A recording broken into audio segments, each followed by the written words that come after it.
Bismillahirrahmanirrahim. Assalamualaikum warahmatullahi wabarakatuh. Alhamdulillahi wa kafa wa salamun ala ibadihi alladhina istafa.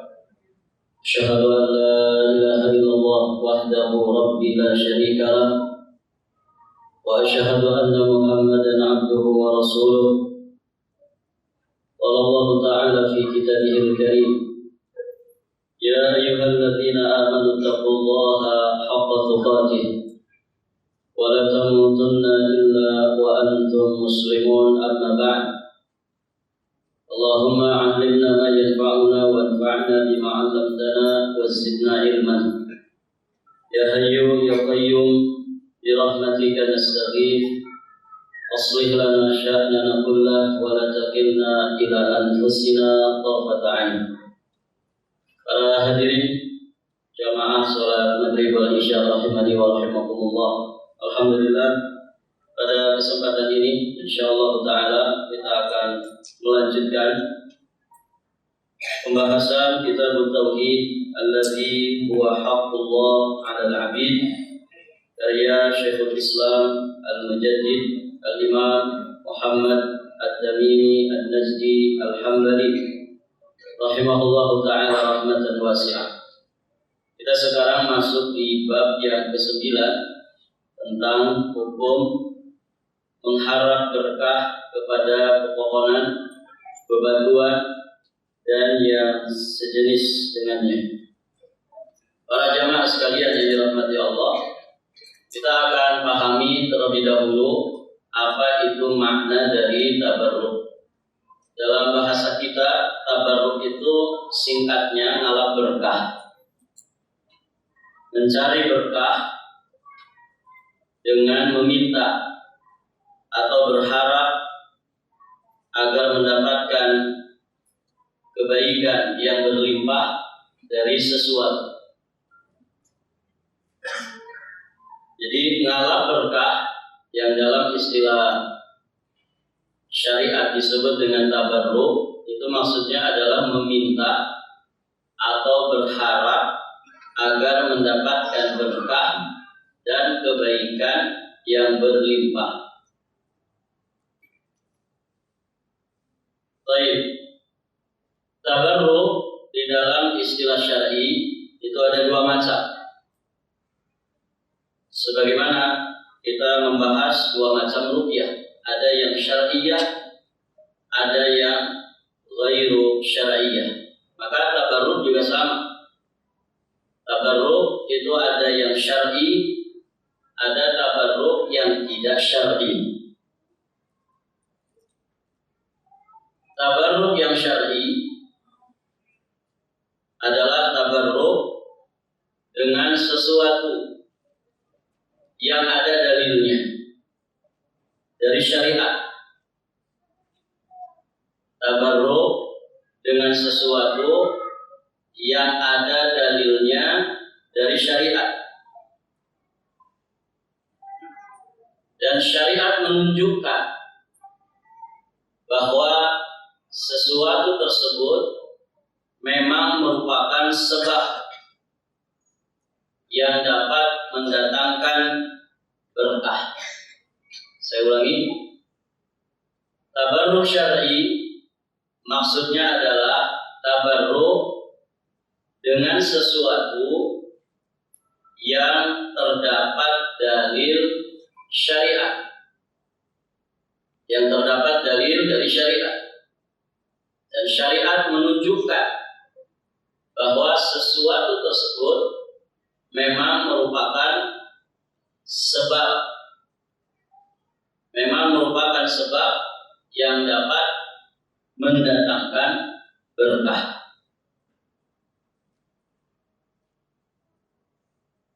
Kemudian satu poin yang juga harus diperhatikan, cara dari tabarruknya juga harus mengikuti tuntunan syariat.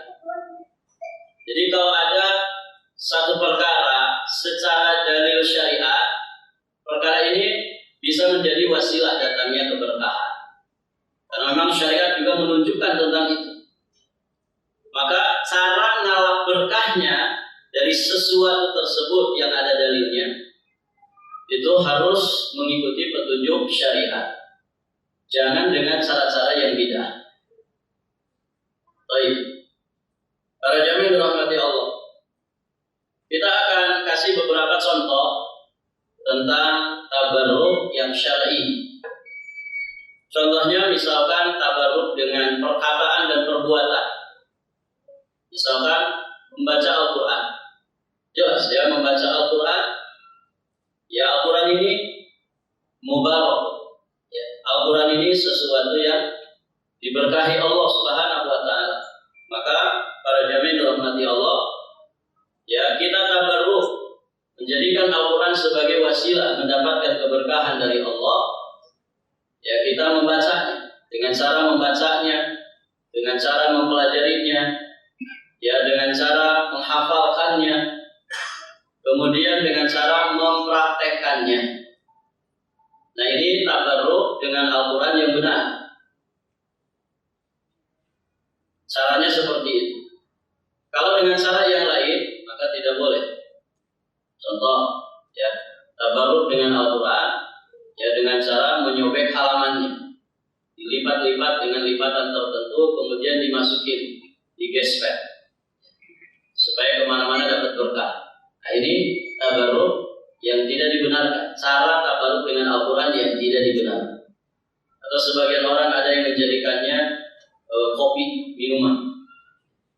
Jadi dia sobek satu halaman Quran, kemudian dia bakar arangnya, kemudian diseduh, kemudian dia minum. Ini yang ada bukan dapat berkah, tapi dapat apa? Penyakit. Baik, para jamaah. Jadi caranya pun harus sesuai petunjuk syariat.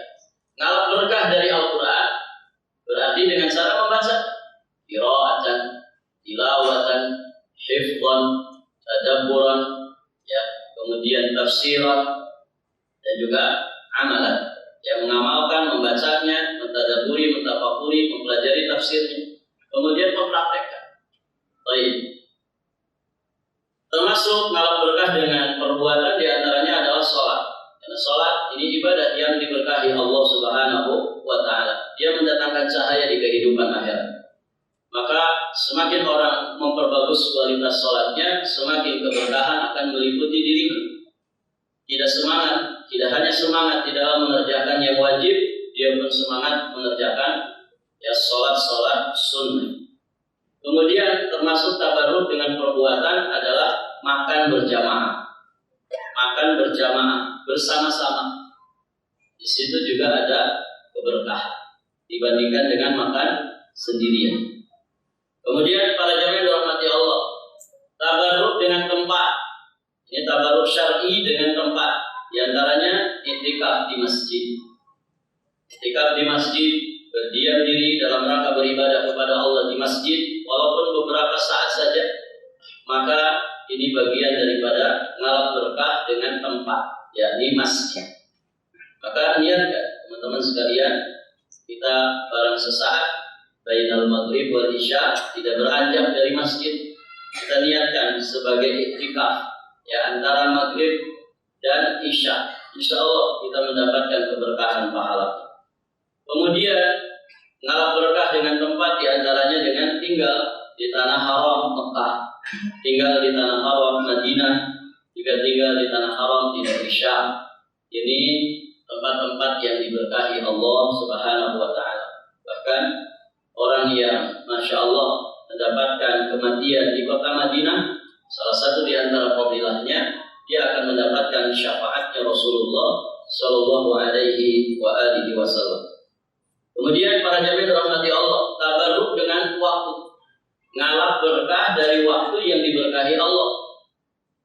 Di antaranya apa? Semangat beribadah di Lailatul Qadar. Karena Lailatul Qadar ya, itu adalah lailah mubarakah, malam yang penuh dengan keberkahan, kebaikan sangat berlimpah di Lailatul Qadar. Maka kita memanfaatkan dan semangat beribadah di waktu malam tersebut, yakni dari mulai maghrib sampai datangnya waktu subuh. Karena itu yang disebut malam Lailatul Qadar.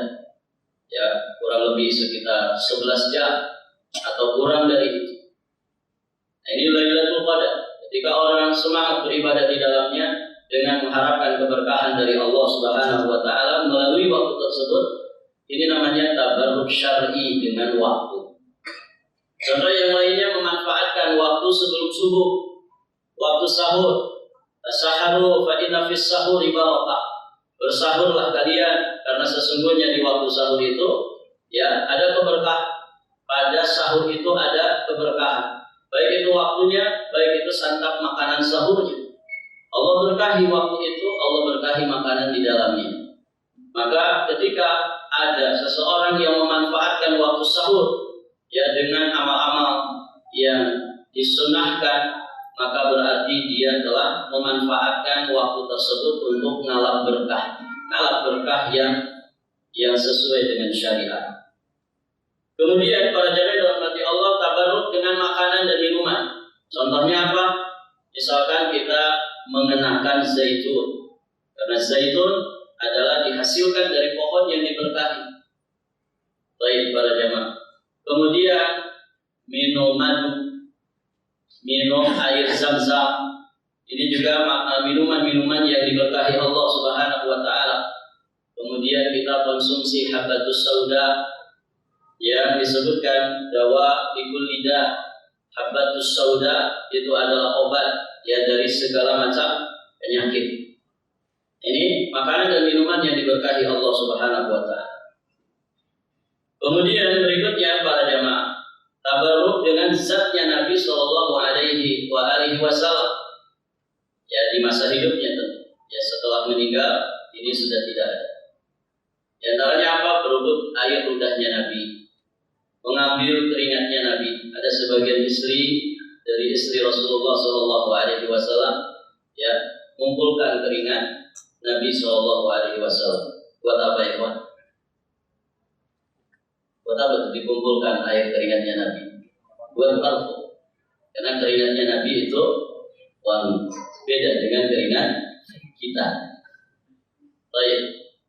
Nah ini tabarruk dengan keringatnya Nabi. Karena Nabinya sendiri diberkahi. Baik para jemaah. Termasuk rontokan rambutnya Nabi. Ini kekhususan bagi Nabi Shallallahu Alaihi Wasallam. Dan saat ini sudah tidak ada. Ya. Nabi sudah meninggal dunia. Baik para jamaah yang dirahmati Allah. Nah itu beberapa contoh tabarruk yang ditujukan oleh syariat. Ada dalilnya. Berikutnya tabarruk jenis yang kedua adalah tabarruk yang muharramah, ghair syar'iyyah.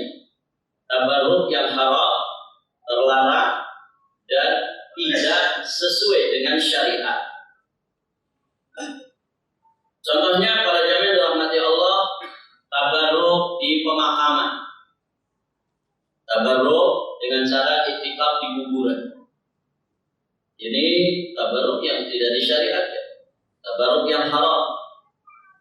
Atau misalkan orang ngelus-ngelus dinding Ka'bah dengan harapan dapat berkah. Ini tidak pernah dicontohkan oleh Nabi Shallallahu Alaihi Wasallam. Kemudian berebut air bekas kiai misal.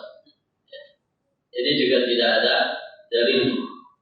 Tidak ada dalil. Yang ada adalah khusus untuk Rasulullah Shallallahu Alaihi Wasallam.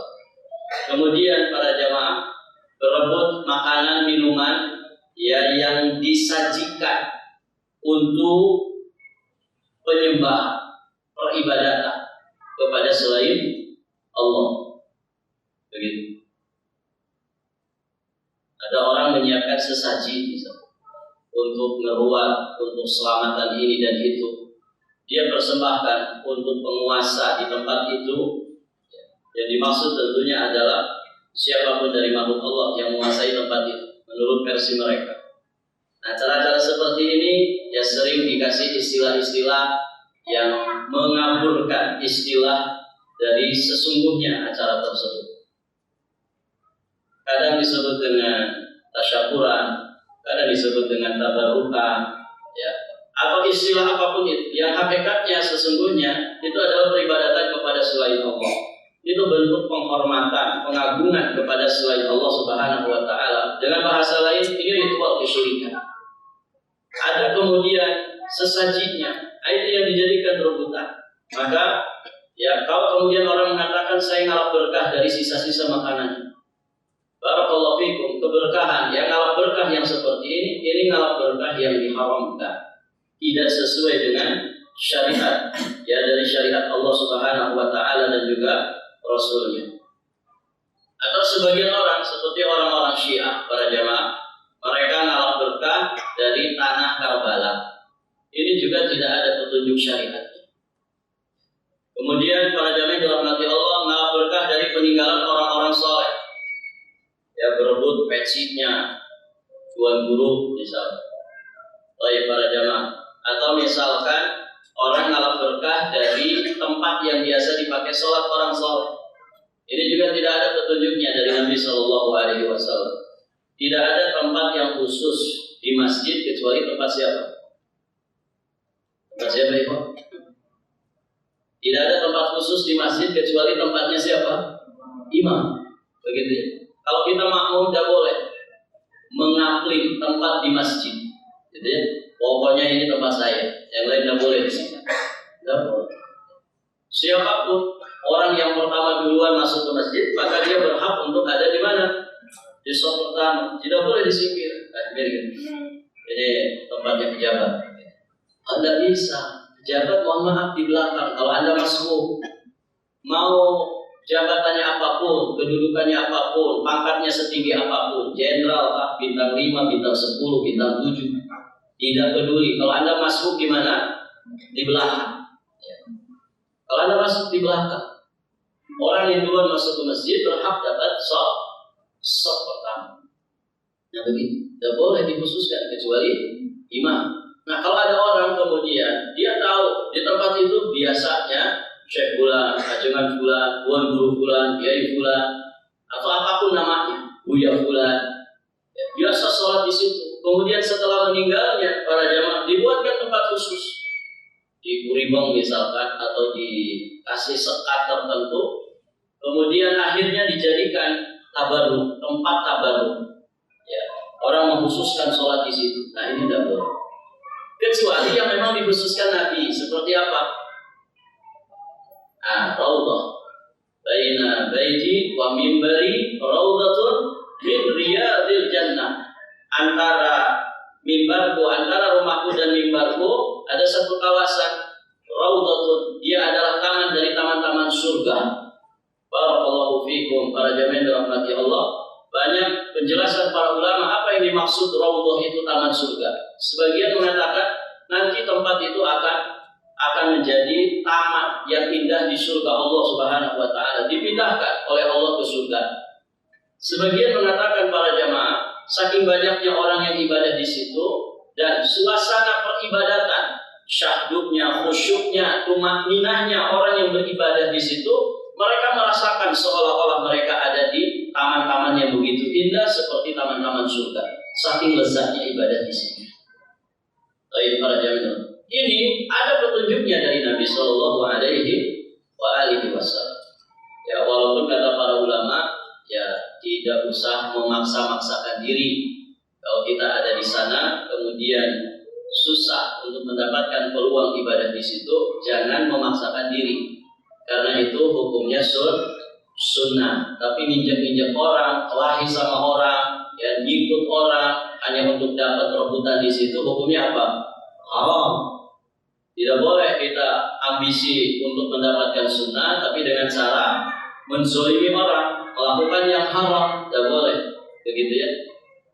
Nah itu para jamaah dirahmati Allah. Baik. Nah itu beberapa contoh dari tabarruk yang tidak syar'i. Atau berebut kotoran binatang yang dianggap kotoran itu berkah. Ada yang begitu Pak? Ada para jamaah. Bahkan kita pernah melihat tayangan ya, orang-orang yang na'udzubillah mereka adalah budak-budaknya setan, ya. Mereka mengeluarkan kotoran mereka, ya semacam atraksi. Mereka mengeluarkan kotoran mereka secara langsung dari pinggang. Entah seperti apakan dengan bantuan syaitan, kemudian keluar kotoran, dan itu bisa jadi rebutan. Kotoran manusia, ada yang kotoran hewan, ya, kotoran misalkan kebo atau sapi yang kemudian diarak. Nanti kalau dia buang hajat, buang kotorannya, itu kotorannya rebutan, dioles-oles semua ke badannya, berkah. Bukan berkah, itu penyakit. Baik, karena ini nggak ada di dalam syariat, nggak ada. Ya. Bagaimana sesuatu yang kotor, para jamaah dirahmati Allah, berasal dari hewan, binatang yang derajatnya tidak lebih mulia dari manusia, kemudian dikatakan ini berkah. Ya. Alhamdulillah. Ya, orang itu kalau pola pikir orang-orang musyrik, ya akal sehat tidak manfaat bagi mereka. Akal sehat tidak manfaat bagi mereka. Kenapa? Karena sudah terkena syubhat kesyirikan dan kekufuran. Para jamaah sekalian yang dirahmati Allah Subhanahu wa taala. Berikutnya kita akan jelaskan beberapa dalil tentang tabarruk syar'i. Tabarruk yang disyariatkan.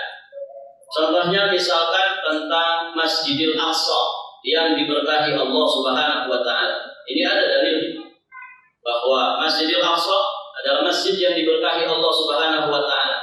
Demikian pula tanah suci di sekitarnya itu adalah tanah yang diberkahi Allah Subhanahu wa taala. Ada di surat Al-Isra ayat yang pertama.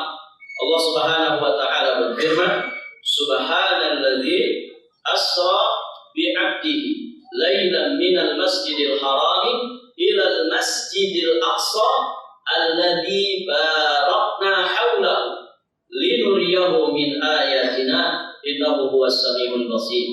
Kata Allah Subhanahu wa taala, Maha suci Allah yang telah memperjalankan hambanya pada satu malam dari Masjidil Haram ke Masjidil Aqsa. Kemudian Allah tegaskan tentang Masjidil Aqsa ini, alladzi barakna haulahu, yang telah kami berkahi sekelilingnya. Masjidil Aqsa, kemudian apa yang ada di sekelilingnya dari tanah haram, ya negeri Syam. Para jamaah yang dirahmati Allah, itu dikatakan oleh Allah adalah tanah yang berkah.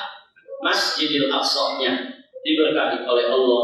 Sholat di situ pahalanya besar. Para jamaah yang dirahmati Allah. Satu riwayat dikatakan berapa pahalanya? 500 kali sholat di masjid selainnya. Kalau Masjid Nabawi kan 1000 kali sholat di masjid selainnya. Kemudian Masjidil Haram berapa? 100.000 kali lipat sholat di masjid selainnya. Nah, kalau Masjidil Aqsa 500. Sebagian riwayat mengatakan 250, seperempat pahala dari sholat di Masjid Nabawi. Kalau di Masjid Nabawi 1000 kali lipat sholat di masjid selainnya, maka berarti di Masjidil Aqsa 250 kali. Baik, para jamaah yang dirahmati Allah. Jadi kalau orang mencari keberkahan, mengharapkan keberkahan dari Allah dengan wasilah dia datang ke Masjidil Aqsa kemudian sholat di dalamnya, maka ini tabarruk yang syar'i karena ditujukan oleh dalil ini. Semoga Allah memudahkan kita untuk bisa berkunjung ke sana. Baik. Berikutnya para jemaah dirahmati Allah. Allah Subhanahu wa taala juga berfirman tentang Lailatul Qadar, menunjukkan bahwa ngalap berkah dengan semangat mengisi Lailatul Qadar ini adalah tabarruk yang disyariatkan. Ada di satu surat dari ayat 1 sampai ayat terakhirnya, surat Al-Qadar. Ya, barusan di sholat maghrib dibaca ya. Suratnya dibaca. Semoga mengingatkan kita tentang bulan Ramadan. Berapa lama lagi Pak ke Ramadan? Sebentar lagi ya. Sekarang bulan apa ini? Rabiul Akhir. Sudah masuk Rabiul Akhir. Baik. Setelah Rabiul Akhir, Jumadal Ula, Jumadal akhirah, kemudian Rajab. Habis Rajab, Sya'ban. Kurang dari 5 bulan lagi. Kurang dari 5 bulan lagi, insya Allah kita akan masuk ke bulan Ramadan. Semoga Allah panjangkan usia kita di atas ketaatan dan keistiqomahan, sehingga kita bisa kembali merasakan indahnya dan lezatnya beribadah di bulan Ramadan. Semoga Allah berikan rezeki yang berlimpah sehingga kita bisa iktikaf di Masjidil Haram di penghujung bulan Ramadan. Baik, para jamaah yang dirahmati Allah, Lailatul Qadar jelas mengingatkan kita tentang bulan Ramadan. Dan kalau kita mau mengikuti salafun saleh, ada beberapa athar yang kemudian disampaikan para ulama, di antaranya disampaikan oleh Imam Ibnu Rajab Al-Hambali. Orang-orang saleh terdahulu persiapan Ramadan itu berapa bulan? 6 bulan. 6 bulan, Pak. Jadi kalau Bapak ingin mempersiapkan Ramadan, itu start dari sekarang. Ya. Terus persiapan apa nih? Segala hal yang bisa mensukseskan ibadah kita di bulan Ramadan. Salah satu di antaranya apa? Persiapan apa? Persiapan lahir, persiapan batin. Persiapan yang sifatnya hissiyah dan persiapan yang sifatnya maknawiyah. Persiapan yang sifatnya lahiriah, persiapkan segala sesuatu yang sifatnya lahir. Nabung, ya, untuk nabung supaya nanti Ramadan bisa cuti, kan begitu. Minimal 10 terakhir Ramadan, begitu ya. Nabung, tak usah banyak-banyak, 1 bulan 20 juta aja. Jadi kalau 5 bulan ke depan dapat berapa? 100 juta. 100 juta cukup untuk umroh akhir Ramadan plus iktikaf berdua sama istri sambil honeymoon, gitu kan? Itu masya Allah dapat ya setidak-tidaknya ya, bisa iktikaf di Masjid Jabal Su'ada. Insya Allah gratis Pak ya. Mana ininya DKM-nya? Iktikaf di sini gratis atau bayar Pak? Gratis kan? Masya Allah. Minimal punya bekal ya untuk bisa iktikaf di Masjid Jabal Su'ada gratis. Ya, masya Allah. Tapi kadang yang gratis itu tidak menarik kalau kaitannya dengan ibadah. Baik para jamaah, kita luangkan waktu 10 hari untuk cuti. Kemudian kita punya bekal yang cukup. Ya, kalau pengen beli baju lebaran yang baru, ya cukup tabungan kita. Tidak mikir lagi bekal sama untuk anak-anak, baju sudah dibelikan. Nah, termasuk baju-baju baru bisa kan dari sekarang dicicil. Nabung dulu supaya Ramadan tuh nggak sibuk beli baju baru. Kenapa nggak dipersiapkan dari sekarang? Begitu kan? Kalau kita memang serius ingin mensukseskan ibadah di bulan Ramadan, persiapannya dari sekarang. Yang lebih penting dari itu persiapan iman, persiapan ilmu, persiapan yang sifatnya maknawiyah, ya, terkait dengan batin kita. Karena itu yang paling penting. Ya, semua amalan di bulan Ramadan bahkan di luar Ramadan itu butuh kepada iman. Makanya coba perhatikan di bulan Ramadan sering kita baca hadis, bahkan ayatnya itu selalu yang disuruh adalah orang-orang beriman. Fadilah-fadilah di bulan Ramadan hanya akan didapatkan oleh orang yang imanan wahtisaban, beriman dan berikhtisab. Maka ini persiapan-persiapan yang seharusnya dipersiapkan mulai dari sekarang. Karena itu yang dicontohkan oleh salafun saleh. Masjid juga demikian. Rapat untuk Ramadan itu bisa dimulai dari sekarang. Mengikuti petunjuk orang-orang saleh di zaman dahulu. Ya. Segala sesuatu yang dipersiapkan jauh-jauh hari itu biasanya akan lebih maksimal, lebih matang ketimbang yang dadakan.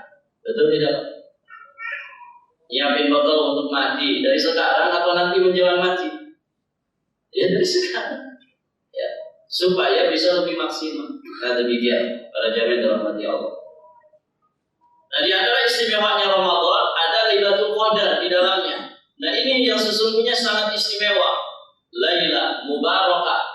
Inna anzalnahu fi lailatul qadr wa ma adraka ma lailatul qadr. Lailatul qadri khairun min alfi syahr dan seterusnya.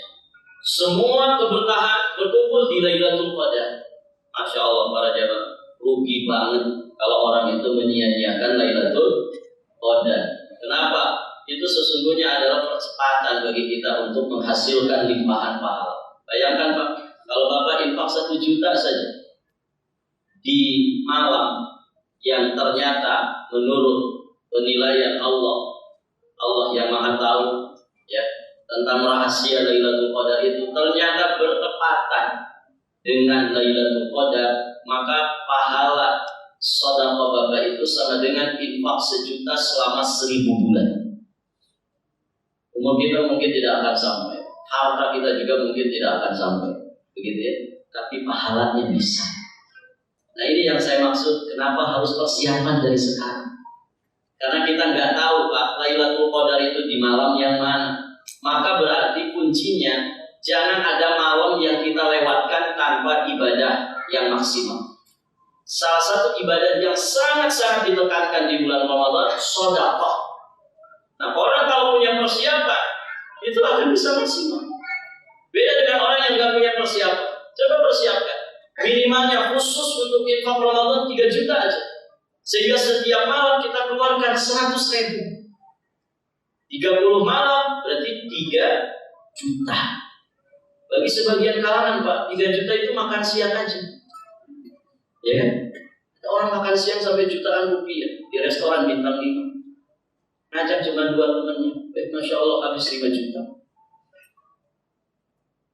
Coba buat infak. Ya. Kita yang pas-pasan, ya, kita sadar dengan kekurangan kita. Ayo dari sekarang kumpulin 3 juta aja. Dengan harapan setiap malam Ramadan bisa infak 100.000. Tanpa kita mikir lagi untuk kebutuhan yang lain. Betul-betul kita siapkan untuk infak 100.000. Harapannya tadi, kita berharap di antara 100.000 dari 30 malam itu ada yang bertepatan dengan Lailatul Qadar. Sehingga kita dapat berkahnya. Kita sama saja. Kalau mendapatkan itu, berarti kita sama dengan infak 100.000 selama 1000 bulan. Insya Allah. Bagaimana dengan ibadah yang lainnya? Kalau Bapak dapat 1 juz saja di malam itu, Bapak sama dengan baca 1 juz itu 1000 bulan. Kalau Bapak qiyamul lail di situ, ya, dapat 1 jam, dapat 11 rakaat, Masya Allah. Bapak sama dengan qiyamul lail selama 1000 bulan. Dan demikian seterusnya. Maka ini yang saya maksud, persiapkan dari sekarang. Karena kalau tidak serius punya persiapan, biasanya kita tidak bisa maksimal.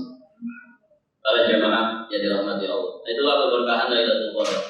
Kemudian berikutnya, bagaimana keberkahan makan bersama. Nabi Shallallahu Alaihi Wasallam bersabda, "Idza wudi'a ta'am, fala ta'kulu min wasatihi, fa innal barakata tanzilu wasatahu." Apabila dihidangkan makanan, maka makanlah kalian dari tepinya, jangan dari tengahnya, karena sesungguhnya berkah itu terdapat pada pertengahan hidangan. Nabi Shallallahu Alaihi Wasallam ini tentang makanan, ya, berkahnya makan bersama. Ya, kemudian adab yang diperhatikan di sini adalah kita makan dari pinggiran sampai kemudian semua menuju ke tengah dan mendapatkan semua keberkahannya. Jadi masing-masing kita dapat keberkahan dengan makan berjamaah tadi. Berikutnya tentang zaitun. Nabi Shallallahu Alaihi Wasallam bersabda, ya, di dalam sebuah hadis riwayat Imam Ibnu Majah. Ini sahih oleh Imam Al-Albani. Ittadimu bizait, kata Nabi, gunakanlah minyak zaitun. Wadahinu bihi, gunakanlah minyak zaitun sebagai lauk atau sebagai makanan, dan berminyaklah kalian dengannya. Fa innahu min syajaratin mubarakah, karena sesungguhnya zaitun itu berasal dari pohon yang diberkahi.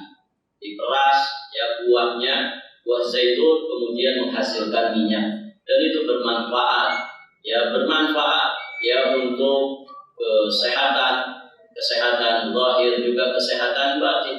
Kalau dikonsumsi sangat bermanfaat untuk dalaman tubuh kita, kalau dioles sangat bermanfaat untuk kulit kita.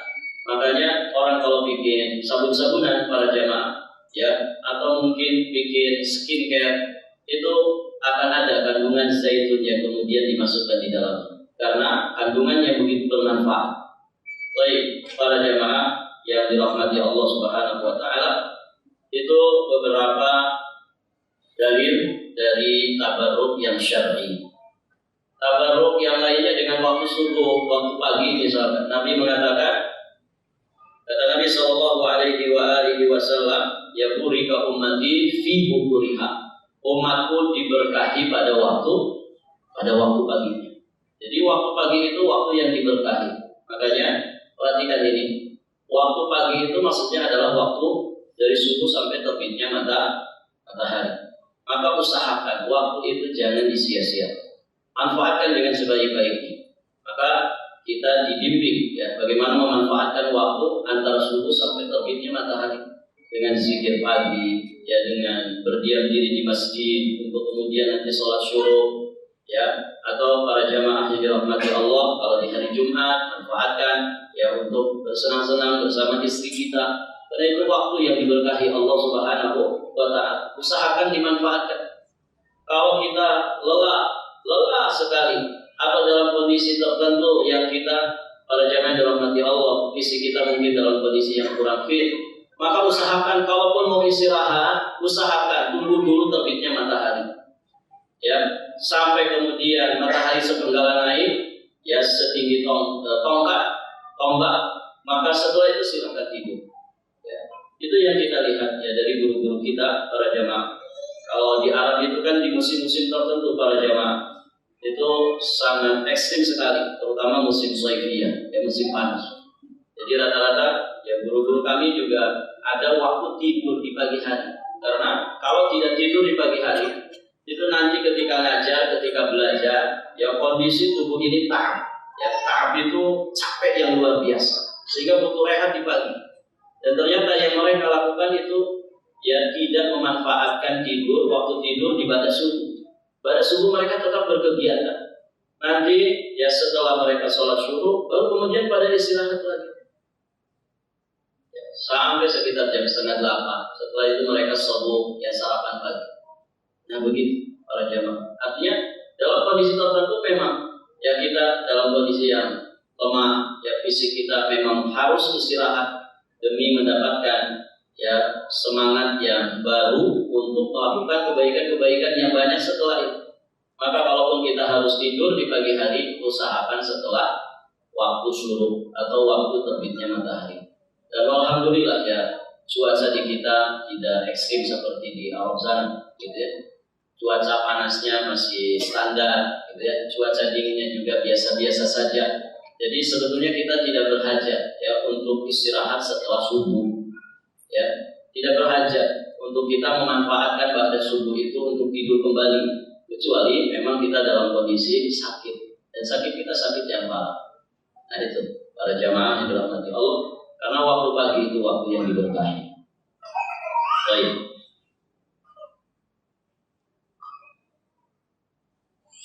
Nanti di kesempatan berikutnya, sebagaimana bab yang disampaikan oleh penulis di sini dan juga dari dalil yang disampaikan, nanti kita akan bahas beberapa dalil yang menunjukkan tentang tabarruk yang tidak disyariatkan. Nah ini nanti kita bahas di kesempatan berikutnya bi'idznillah ta'ala. Barakallahu fiikum. Kita tutup dengan doa kafaratul majlis. Subhanallahumma bihamdik, asyhadu an la ilaha illa anta, astaghfiruka wa atubu ilaik. Hadanallah wa iyyakum ajma'in. Wallahul muwaffiq ila aqwamit thoriq. Wassalamu alaikum warahmatullahi wabarakatuh.